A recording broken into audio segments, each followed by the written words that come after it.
الحمد لله وكفى وسلام على عباده الذين اصطفى أما بعد فأعوذ بالله من الشيطان الرجيم بسم الله الرحمن الرحيم تلك الرسل فضلنا بعضهم على بعض منهم من كلم الله ورفع بعضهم درجات وآتينا عيسى ابن مريم البينات وأيدناه بروح القدس ولو شاء الله ما اقتتل الذين من بعد ما جاءتهم البينات ولكن اختلفوا فمنهم من آمن ومنهم من كفر ولو شاء الله ما اقتتلوا ولكن الله يفعل ما يريد صدق اللہ العلی العظیم۔ یہ پیغمبر ہیں جن میں ہم نے بعض کو بعض پہ فضیلت بخشی ہے، ان میں وہ بھی ہیں جنہوں نے اللہ سے کلام فرمایا اور بعض کو درجوں بلند کیا گیا، اور ہم نے عیسیٰ ابن مریم کو بہت سی نشانیوں سے نوازا، اور ہم نے ان کو جناب جبرائیل کے ذریعے سے ان کی تائید اور مدد فرمائی۔ حضرات گرامی، اس آیت کریمہ میں اللہ تبارک و تعالی نے یہ فرمایا ہے کہ ہم نے انبیاء کرام اور رسول میں ایک دوسرے کو فضیلتوں سے نوازا ہے ایک دوسرے پر۔ ان میں جناب موسیٰ کلیم اللہ بھی ہیں جنہوں نے اللہ سے کلام فرمایا، اور ایک ایسی ذات پاک بھی ہے جس کو درجوں بلند کیا گیا۔ کلم اللہ سے مفسرین نے فرمایا کہ جناب موسیٰ کی ذات مراد ہے، اور ورفع بعضهم درجات سے مراد سرور کائنات محمد الرسول اللہ کی شخصیت مراد ہے۔ اور ہم نے عیسیٰ ابن مریم کو بہت سی نشانیوں سے نوازا، اور ہم نے جبرائیل کے ذریعے سے ان کی تائید فرمائی اور مدد فرمائی۔ اگر اللہ چاہتا تو یہ لوگ آپس میں قتل و غارت گری نہ کرتے پیغمبران کرام کے بعد، جبکہ ان کے پاس اللہ کی روشن نشانیاں آ گئی تھیں، لیکن انہوں نے اختلاف کیا۔ بس کچھ لوگوں نے ایمان قبول کیا اور کچھ لوگ کافر ہو گئے۔ جملہ مفسرین اس بات پر متفق ہیں کہ ورفع بعضهم درجات سے مراد سرور کائنات کی ذات ہے۔ حضور سید عالم سرور کائنات محمد الرسول اللہ علیہ الصلاۃ والسلام کو بہت سے فضائل اور کمالات ایسے عطا فرمائے گئے تھے جو دوسرے انبیاء کرام کو نہیں بخشے گئے تھے،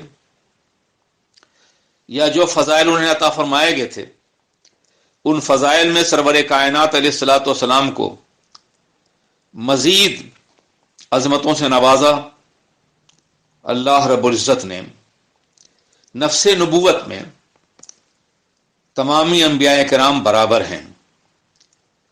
کوئی یہ نہیں کہہ سکتا کہ فلاں نبی منصب نبوت میں نفس نبوت میں دوسرے نبی سے کم یا زیادہ ہے، لیکن درجات کے اعتبار سے، فضائل کے اعتبار سے، کامیابیوں کے اعتبار سے اور دائرہ دعوت کے اعتبار سے انبیاء کرام میں ایک دوسرے کو فضیلت سے نوازا گیا ہے۔ سرور کائنات محمد الرسول اللہ صلی اللہ علیہ وسلم سے پہلے جو انبیاء کرام تشریف لائے وہ ایک مخصوص زمانے کے لیے آئے، مخصوص دور کے لیے آئے، ایک محدود طبقے کے لیے آئے، ایک محدود قوم کے لیے آئے، ایک محدود خطہ زمین کے لیے آئے، کسی شہر کے لیے آئے، کسی ملک کے لیے آئے، لیکن سرور کائنات محمد الرسول اللہ صلی اللہ علیہ وسلم کی نبوت مطلقہ اور سعادت عامہ ساری کائنات کے لیے۔ بعثت الی الخلق کافہ، میں تمام مخلوق کے لیے نبی بنا کر کے بھیجا گیا ہوں. ان کا زمانہ نبوت قیامت تک کے لیے ہے. ان کے بعد کوئی اور نبی جلوہ گر نہیں ہوگا. ان سے پہلے جو انبیاء کرام تشریف لاتے رہے، ان کے بعد انبیاء کرام تشریف لاتے رہے، یہاں تک کہ آقائے دو جہاں سرور کائنات محمد الرسول اللہ صلی اللہ علیہ وسلم تشریف لائے، اور پھر نبوت کا دروازہ ہمیشہ کے لیے بند کر دیا گیا. اور انبیاء کرام کی کتابیں بدل دی گئیں، مگر سرور کائنات محمد الرسول اللہ پہ نازل ہونے والی عظیم کتاب قرآن عظیم کی حفاظت کا ذمہ اللہ نے لیا، اور انہیں قیامت تک نہیں بدلا جائے گا. اس کے ساتھ ساتھ جو کمالات انبیاء کرام کو دیے گئے،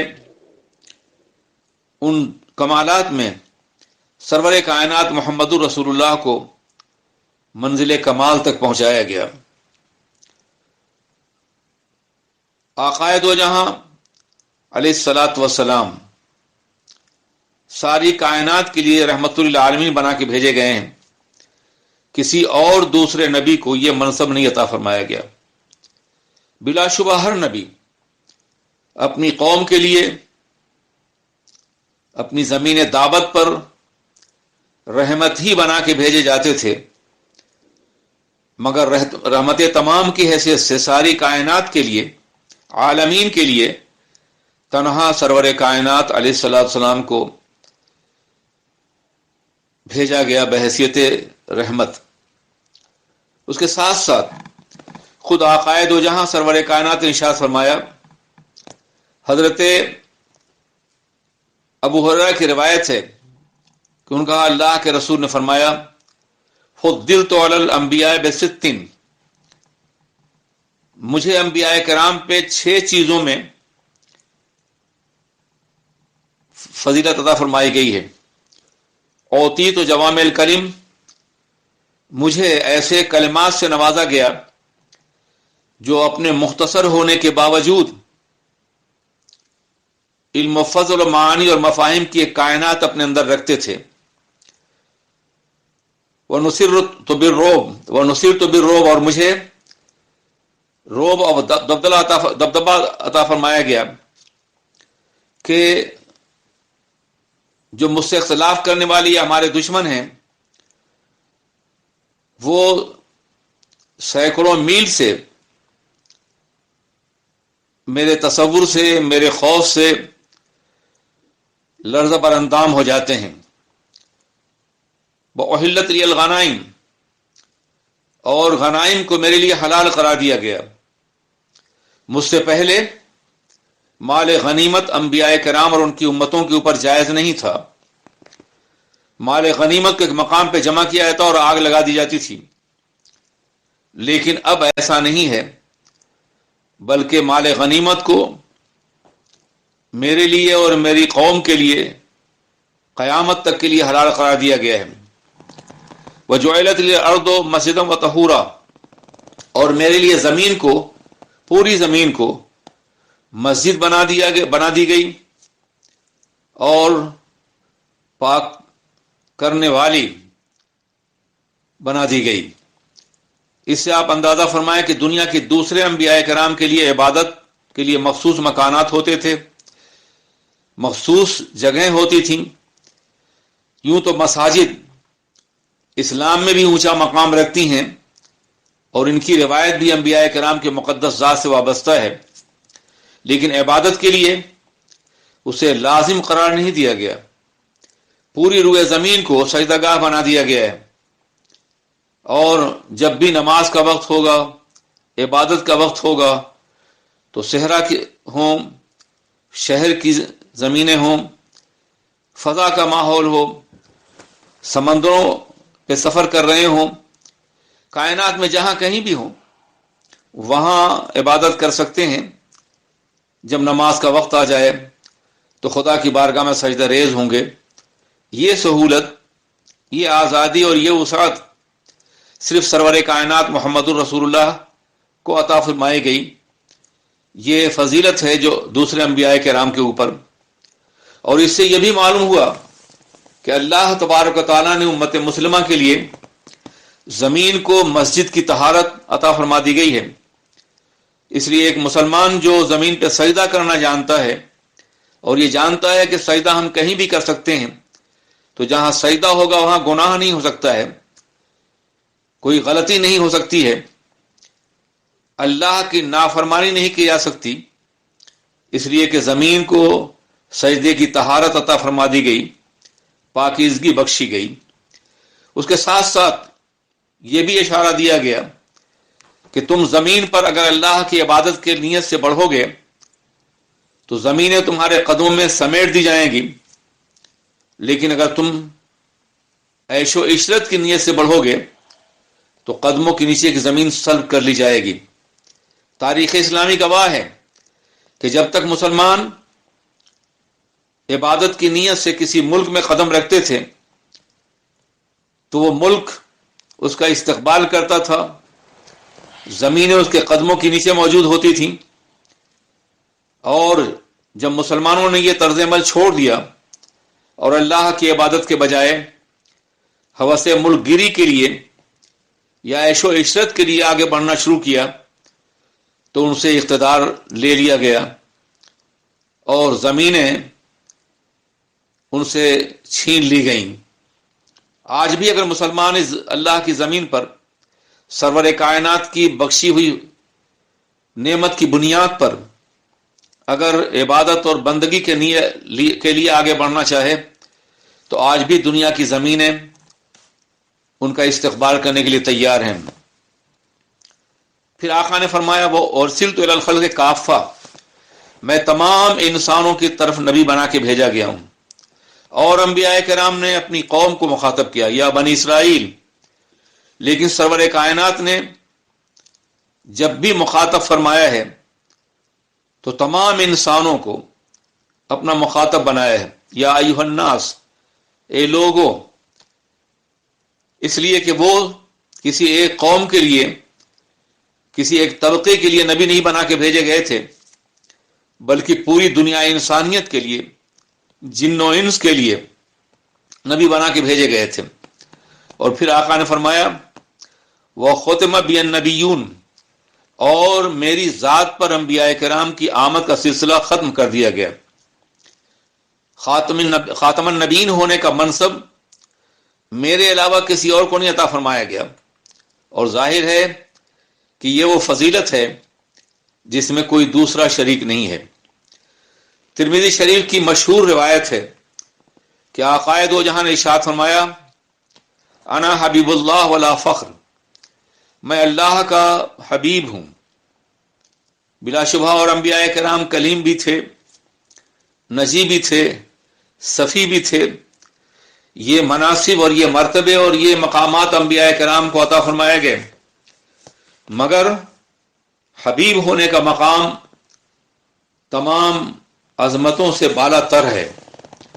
اور آقا فرماتے ہیں کہ مجھے اللہ نے اپنا حبیب قرار دیا ہے اور یہ کوئی فخر کی بات میرے لیے نہیں ہے. وانا حامل لواء الحمد یوم القیامہ تحتہ آدم ومن دونہ، میں قیامت کے دن لواء الحمد کا اٹھانے والا ہوں گا. میرے ہاتھ میں حمد کا جھنڈا ہوگا اور جناب آدم، اس کے بعد تمام انسانیت، تمامی انبیاء کرام میرے جھنڈے کے نیچے ہوں گے. مجھے قیادت کا منصب عطا کیا جائے گا اور میں اپنے رب کی بارگاہ میں دنیا کے تمام انسانوں اور انبیاء کرام کے ساتھ حمد الہی کے لیے حاضر ہوں گا. تو لواء الحمد میرے ہاتھ میں ہوگا اور جتنے بھی انسان ہیں وہ میرے لواء الحمد کے نیچے ہوں گے، میرے جھنڈے کے نیچے ہوں گے. آقا نے فرمایا انا اول شافع و اول مشفع یوم القیامہ، میں سب سے پہلا شفاعت کرنے والا ہوں گا اور سب سے پہلے میری شفاعت قبول کی جائے گی. وہ مشہور حدیث پاک آپ کی نگاہوں کے سامنے ہوگی کہ جب میدان محشر میں تمام بھی انسان اپنی نجات کے لیے پریشان ہوں گے، تب پیچھے محشر میں کبھی جناب آدم کی بارگاہ میں حاضر ہوں گے اور ان سے عرض کریں گے کہ آپ صفی اللہ ہیں، اللہ نے آپ کو اپنے دست قدرت سے پیدا فرمایا بنایا ہے اور آپ کو فرشتوں نے سجدہ کیا تھا، آپ کا مقام بہت بلند ہے، آپ ہماری شفاعت کیجئے تاکہ محشر میں ہم کو نجات میسر آ سکے۔ لیکن وہ معذرت کر لیں گے، اذهبوا الی غیری، کہیں اور جاؤ، مجھ سے ایک خطا سرزد ہو گئی تھی، میں تو اپنے رب کی بارگاہ میں آج شرمندہ ہوں۔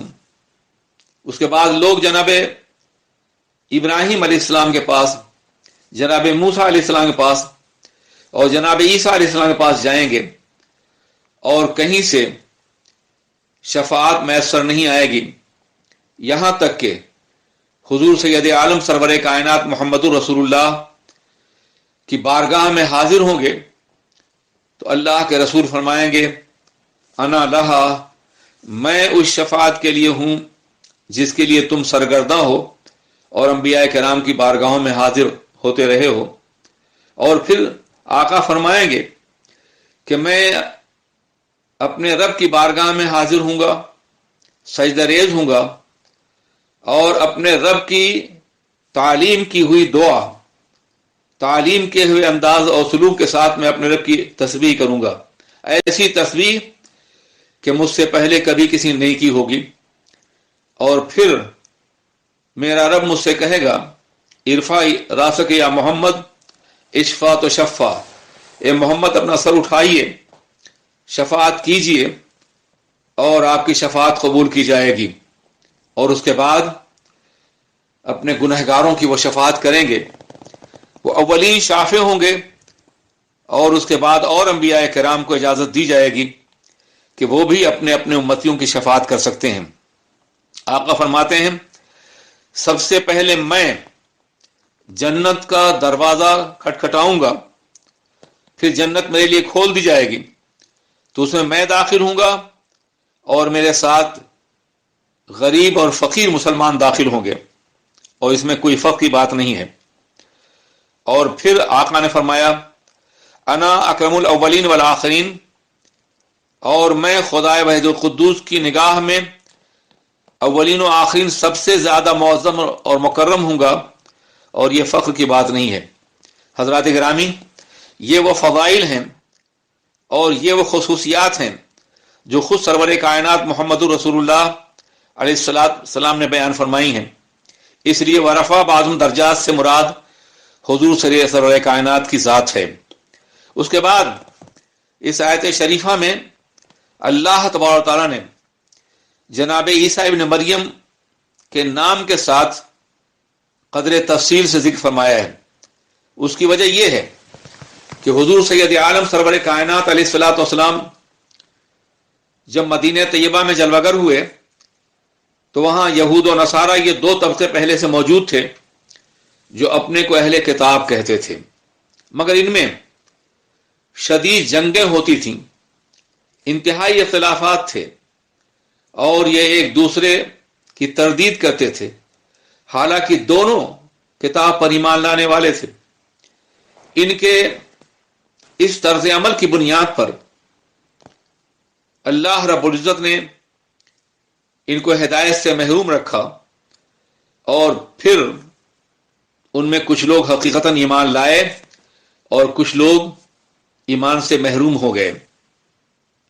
یہ اس لیے کہ علم الہی میں یہ بات تھی کہ یہ لوگ کتابوں پہ ایمان نہیں لائیں گے اور آپس میں اختلاف کریں گے، اور علم الہی ہی کا دوسرا نام تقدیر ہے، تو یہ ان کے لیے مقدر ہو گیا تھا، ورنہ اگر اللہ چاہتا تو سب کو ہدایت دے دیتا، مگر ان لوگوں کے اپنے طرز عمل کی بنیاد پہ انہیں ہدایت سے محروم رکھا گیا۔ حضرت عیسیٰ علیہ السلام کے باب میں یہود و نصارہ کا بہت متضاد طرز عمل تھا. یہود انہیں نبی بھی نہیں مانتے تھے، یہاں تک کہ ان کے نسب میں اختلاف کرتے تھے، ان کے لیے اچھے الفاظ استعمال نہیں کرتے تھے. وہ الفاظ جو کسی مومن کی زبان پہ نہیں آ سکتے ہیں، روز اول سے ان کے مخالف تھے. لیکن دوسری طرف عیسائی انہیں خدا کا بیٹا کہتے تھے. افراط اور تفرید کا یہ عالم تھا. ایک طرف تو نبوت کا انکار، ایک طرف تو ان کے نسب کے بارے میں اچھے الفاظ استعمال نہ کرنا، اور دوسری طرف اتنا بڑھانا کہ انہیں خدا اور خدا کا بیٹا قرار دیا جانا. یہ دونوں باتیں غلط تھیں. اس لیے قرآن عظیم نے بہت تفصیل کے ساتھ مختلف مقامات پر جناب عیسیٰ علیہ السلام کی نبوت کا تذکرہ کیا ہے، اور ان کے اوپر لگائے گئے، ان کی عظیم ماں جناب مریم کے اوپر لگائے گئے تمام الزامات کا دفاع کیا ہے قرآن عظیم نے. مکمل 2 صورتیں جناب عیسیٰ علیہ السلام اور ان کے خاندان کے حوالے سے قرآن پاک میں موجود ہیں. سورہ آل عمران اور سورہ مریم. آپ اندازہ فرمائیں یہ کتنا بڑا احسان ہے عیسائیت کے اوپر کہ اللہ تبارک و تعالیٰ نے اپنے مقدس کلام میں اپنے نبی کی زبان سے عیسیٰ علیہ السلام کی عظمتیں بیان فرمائیں، انہیں روح اللہ کہا، کلمت اللہ کہا، ان کے معجزات کا تذکرہ کیا، جناب مریم کی پاکیزگی بیان کی. یہ سب کچھ قرآن پاک نے جناب عیسیٰ علیہ السلام کی حقیقت مطلقہ کو ظاہر کرنے کے لیے دنیا کے سامنے پیش فرمایا. کاش جناب میسا کے ماننے والے عیسائی قرآن پاک کے اس احسان کو قبول کر لیتے اور قرآن پاک کی عظمت کا اعتراف کرتے. یقین مان لیجئے اگر قرآن پاک نازل نہ ہوا ہوتا اور وہ معجزات جو جناب عیسیٰ سے سرزد نہ ہوئے ان کا تذکرہ نہ کیا گیا ہوتا، ان بینات کا، ان آیات کا تذکرہ نہ ہوتا جو انہیں عطا فرمایا گیا تھا، تو یقین مان لیجئے کہ آج جناب عیسیٰ علیہ السلام کی عظمت، ان کی نبوت اور ان کی تاریخیت کو ثابت کرنا بھی لوگوں کے لیے دشوار ہو جاتا. یہ کتنا احسان عظیم ہے پوری دنیا عیسائیت پر یا جناب عیسیٰ علیہ السلام کے ماننے والوں پر قرآن عظیم کا، سرور کائنات محمد رسول اللہ کا. آج بھی جب جناب عیسیٰ روح اللہ کا نام آتا ہے، کلمت اللہ کا نام آتا ہے، تو ہر مسلمان کی نگاہیں احترام سے جھک جاتی ہیں اور بے ساختہ ان کے نام کے ساتھ علیہ السلام کا معزز لفظ زبانوں پہ آ جاتا ہے. ان کی بے ادبی کو کفر قرار دیا گیا ہے، ان کی نبوت کے انکار کو بھی کفر قرار دیا گیا ہے. جتنے بھی انبیاء کرام تشریف لائے ہیں ان تمامی انبیاء کرام کو ماننا، ان کی نبوت کو ماننا، ان کا احترام کرنا، یہ مسلمانوں کا بنیادی عقیدہ ہے. یہی وجہ ہے کہ اگر کبھی دنیا میں کسی ایک مذہب کو پوری دنیا کے لیے تسلیم کیا جائے اور ایک مذہب پوری دنیا کا ہو تو وہ اسلام کے علاوہ کوئی اور مذہب نہیں ہو سکتا. اس لیے کہ اگر یہودیت کو دنیا کا مذہب بنایا جائے تو یہودی جناب عیسیٰ کو نہیں مانتے، سرور کائنات کو نہیں مانتے. اسی طریقے سے اگر عیسائیت دنیا کا مذہب بن جائے تو عیسائی سرور کائنات محمد رسول اللہ کی نبوت کا انکار کرتے ہیں. اور کیا یہ ممکن ہے کہ دنیا کے 1 ارب 50 کروڑ مسلمان کسی ایسے مذہب کو قبول کر لیں جو ان کے نبی کے بارے میں اچھے خیالات نہ رکھتا ہو، ان کے نبی کی نبوت کا انکار کرتا ہو؟ اب رہ گیا صرف اسلام. کہ اگر اسلام پوری دنیا کا مذہب ہو تو جناب عیسیٰ کی عظمت بھی محفوظ ہے، جناب موسیٰ کی نبوت بھی محفوظ ہے، ہر ایک کا احترام بھی محفوظ ہے. ان کے کتابوں پر ایمان لانا یہ بھی ضروری قرار دیا گیا ہے، ان کی تعلیمات بھی محفوظ ہیں۔ اس لیے اگر کبھی پوری دنیا کوئی ایک مذہب ہوا تو وہ صرف اسلام ہو سکتا ہے، جس میں انبیاء کرام کی عظمتیں، ان کا وقار، ان کی نبوتیں، ان کی تعلیمات سب کچھ محفوظ ہیں۔ قرآن پاک کا معاملہ یہ ہے کہ قرآن پاک آخری کتاب ہے، اور اس کتاب کے اندر وہ تمام تعلیمات موجود ہیں جو جناب موسیٰ علیہ السلام، جناب عیسیٰ علیہ السلام اور جناب داؤد علیہ السلام کی کتابیں موجود تھیں۔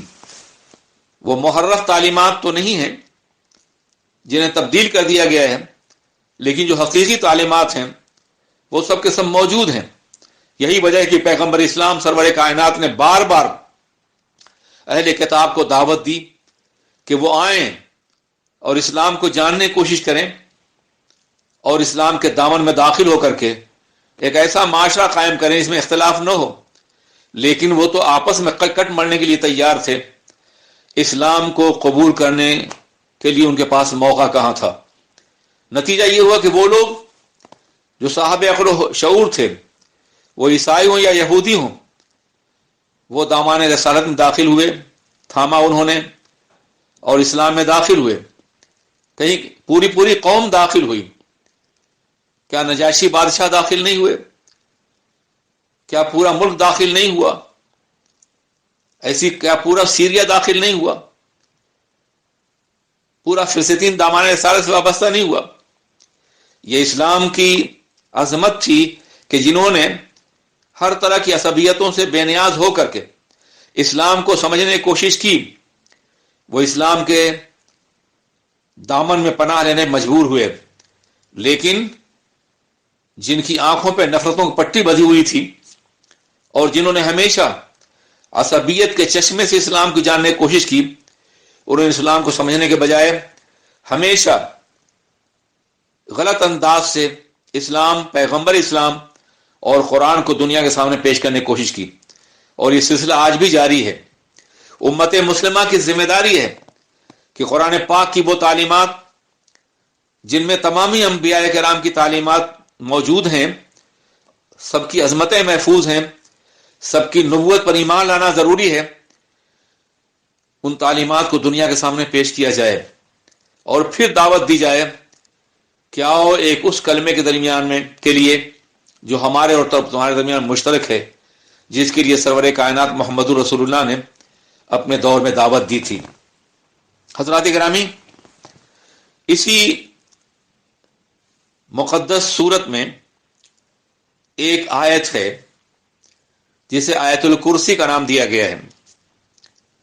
یہ بڑی عظیم آیت ہے، اس کے بے شمار فضائل ہیں۔ اللہ کے رسول علیہ الصلاۃ والسلام نے ارشاد فرمایا، جس شخص نے فرض نماز کے بعد آیت الکرسی پڑھی، اس کو موت کے بعد جنت میں جانے سے کوئی نہیں روک سکتا۔ حضرات، آپ اندازہ فرمائیں کہ آیت الکرسی پڑھنے والے کے لیے اتنے بڑے انعام کا اعلان حضور رحمت عالم نے فرمایا ہے۔ اس کے باوجود بھی اگر کوئی مسلمان اس نعمت کبریٰ سے محروم رہ جائے تو یقیناً وہ محروم ہے۔ آقا دو جہاں نے فرمایا، حضرت ابو ذر رضی اللہ تعالیٰ عنہ کی روایت ہے کہ ساتوں آسمان اور زمین کرسی کے مقابلے میں اس طرح ہیں جیسے ایک وسیع اور عریض میدان میں کوئی رنگ، کوئی حلقہ زیور پڑا ہوا ہو۔ یہ اور اس طرح کے بہت سے فضائل آیت الکرسی کے باب میں موجود ہیں۔ میری خواہش ہے کہ ہر مسلمان اسے یاد کر لے اور نماز فرض کے بعد اس کی تلاوت کو لازمی قرار دے۔ ایک بڑا مشہور واقعہ حدیث پاک میں موجود ہے کہ سیدنا بلال رضی اللہ تعالیٰ عنہ مال غنیمت کی حفاظت مامور ہیں۔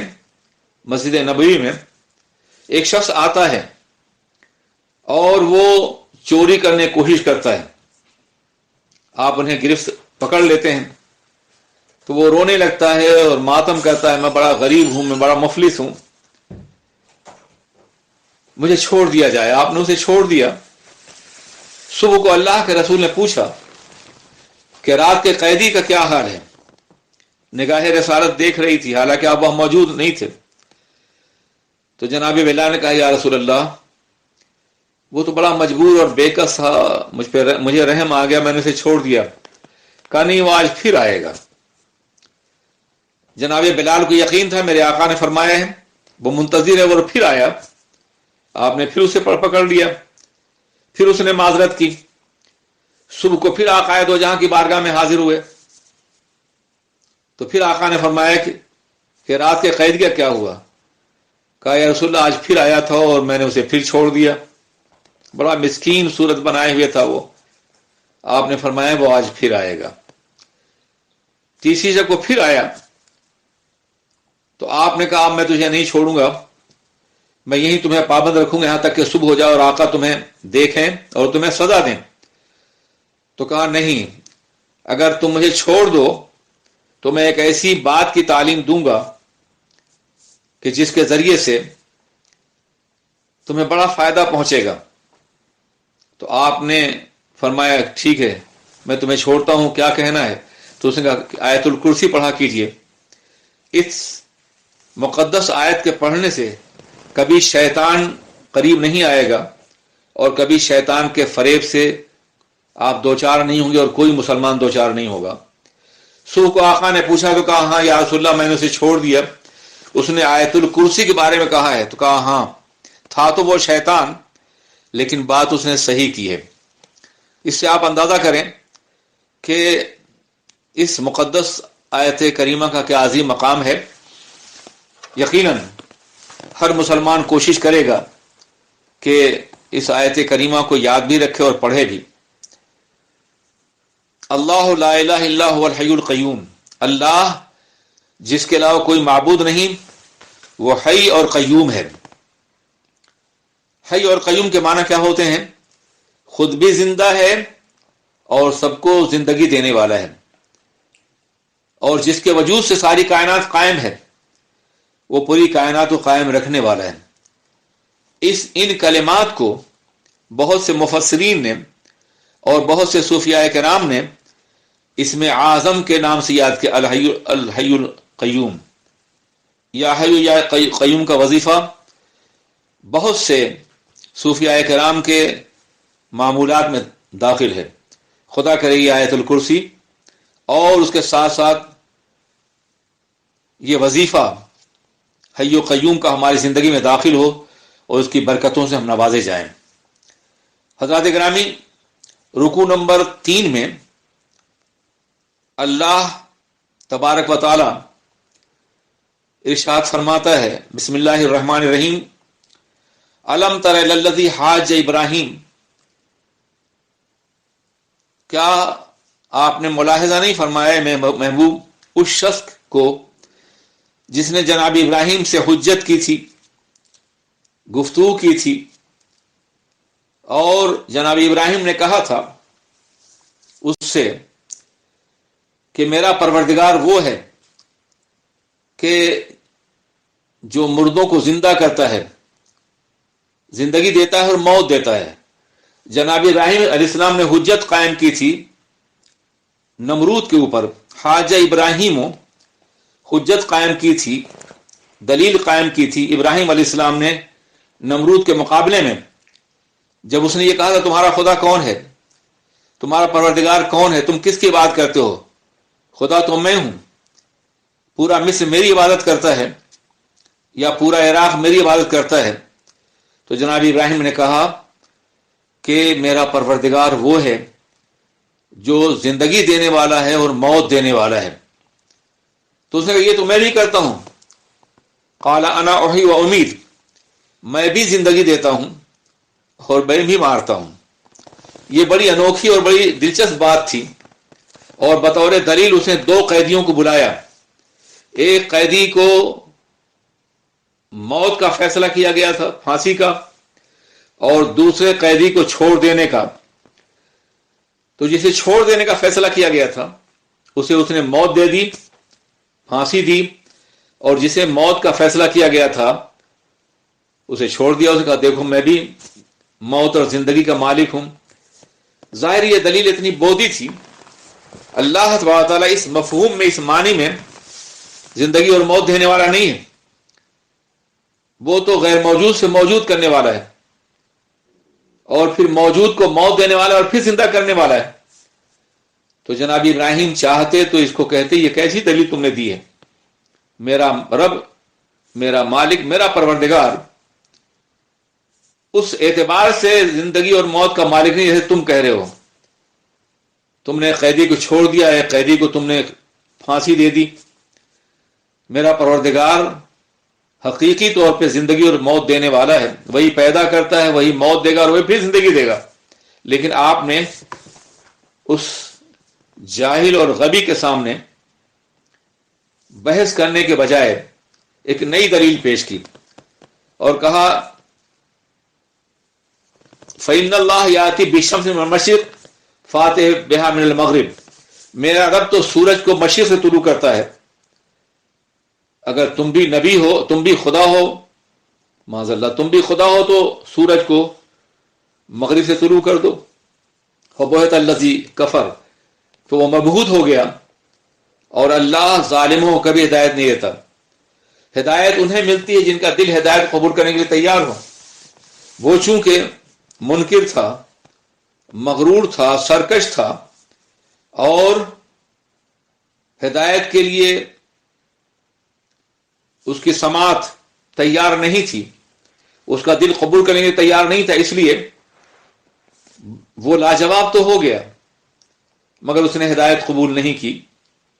جناب ابراہیم علیہ السلام اسے دعوت دیتے رہے، اور پھر آپ نے دیکھا کہ مقام ایسا آیا کہ جب اس نے جناب ابراہیم سے کہا ہم نے تمہارے خدا کو دیکھا نہیں ہے، تم اپنے خدا کو سے کہو کہ وہ اپنی فوج بھیجے، میں تمہاری خدا کی فوج سے مقابلہ کرنا چاہتا ہوں.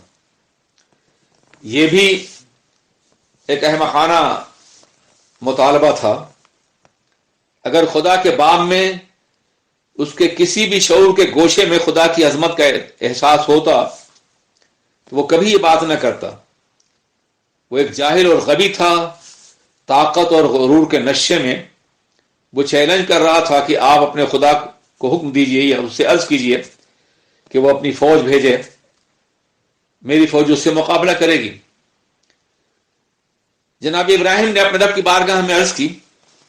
اللہ نے فرمایا کہ ابراہیم نمرود سے کہو کہ وہ اپنی فوج کو ایک میدان میں لے آئے. کوئی بھی فوجی باقی نہ رہ جائے شہر میں یا ملک کے اندر، اور پھر اللہ کی فوج اترے گی. اس نے اپنی فوج کو جمع کیا اور منتظر رہا کہ جناب ابراہیم علیہ السلام کے خدا کی فوج آئے گی اور میرا مقابلہ ہوگا. لیکن فوج کے بجائے مچھر زمین پہ نازل ہوئے، اور وہ ہر فوجی کی ناک میں، ہر ہاتھی کے سونڈ میں، ہر گھوڑے کی ناک میں داخل ہو گئے، اور تھوڑی دیر کے بعد ان مچھروں کے ذریعے سے پوری کی پوری قوم تباہ ہو گئی، فوج برباد ہو گئی. نمرود میدان سے بھاگا اور اپنے گھر میں گیا اور اپنی بیوی سے کہا کہ آج عجیب معاملہ ہوا، ابراہیم کے خدا کی فوج آئی اور ہماری پوری فوج تباہ ہو گئی. وہ تو مچھر تھے. ابھی وہی بات کر ہی رہا تھا کہ مچھر اس کی ران میں بیٹھ گیا. اس نے اپنی بیوی سے کہا دیکھو یہی وہ ابراہیم کے خدا کی فوج ہے، یہ اس کا ایک سپاہی بیٹھا ہوا ہے. تو اس نے کہا پھر بھی تم ایمان نہیں لا رہے ہو. ابھی یہ بات کر ہی رہا تھا کہ وہ مچھر اس کی ناک میں گھس گیا، اور پھر اس کے سر میں درد پیدا ہوا. درد بہت شدید تھا. پہلے تو اس نے اپنے نوکروں سے دبانے کے لیے کہا، پھر دھیرے دھیرے شپت لگائی گئی، اور پھر اسی مچھر کی وجہ سے اس کی موت واقع ہو گئی اور وہ فنا سے کے گھاٹ اتار دیا گیا. خدائے قدر جبار کے منکرین کا عالم یہی ہوتا ہے. مچھر تو پھر بھی مرئی اور محسوس تھے، دیکھے جا سکتے تھے، محسوس کیے جا سکتے تھے، لیکن آج کرونا وائرس کا جو عذاب آیا ہے، یہ وائرس تو نہ دیکھے جا سکتے ہیں نہ محسوس کیے جا سکتے ہیں. بس لاکھوں افراد کو موت سے ہمکنار کر چکے ہیں. کاش آج کے دور کے نمرودوں کو اللہ پر یقین کرنے کا موقع ملتا اور وہ آج کے عذاب کو دیکھ کر کے خدا کی بارگاہ میں جھک جاتے تو یہ مصیبت ان سے ٹل جاتی. مگر ان کا کفر اتنا مضبوط ہے کہ شاید ان حالات میں بھی ایک لمحے کے لیے بھی اس غیر مرئی اور غیر محسوس قوت کو دیکھ کر کے بھی شاید وہ خدا کی بارگاہ میں نہ جھکے. ہاں، کچھ لوگوں نے اعتراف کیا ہے اور انہوں نے باضابطہ دعاؤں کا مطالبہ کیا، مسلمانوں سے بھی اور دوسرے مذاہب سے بھی. شاید انہیں محسوس ہو گیا ہے کہ ایک ایسا عذاب ہے جس پہ قابو ہم بغیر اللہ کی رحمت اور اس کے کرم کے نہیں حاصل کر سکتے. چلیے، دنیا کے لوگ تو خدا کے ماننے والے نہیں ہیں، اگر وہ خدا کی بارگاہ میں نہیں جھکتے تو امت مسلمہ جو 1,50,50,000,000 ہے، اگر وہ خدا کی بارگاہ میں جھک جائے، اپنے گناہوں سے توبہ کر لے اور یہ عہد کرے کہ آئندہ ہم کوئی بھی کام اللہ اور اس کے رسول کی مرضی کے خلاف نہیں کریں گے، تو امت مسلمہ کے توبہ کی بنیاد پر بھی پوری دنیا سے عذاب ٹل سکتا ہے. خدائے وحید القدوس ہمیں اور آپ کو اور دنیا کے تمام انسانوں کو اس عذاب سے بچا لے اور اس زمین پر اپنی رحمتیں نازل فرمائے. السلام علیکم ورحمۃ اللہ وبرکاتہ.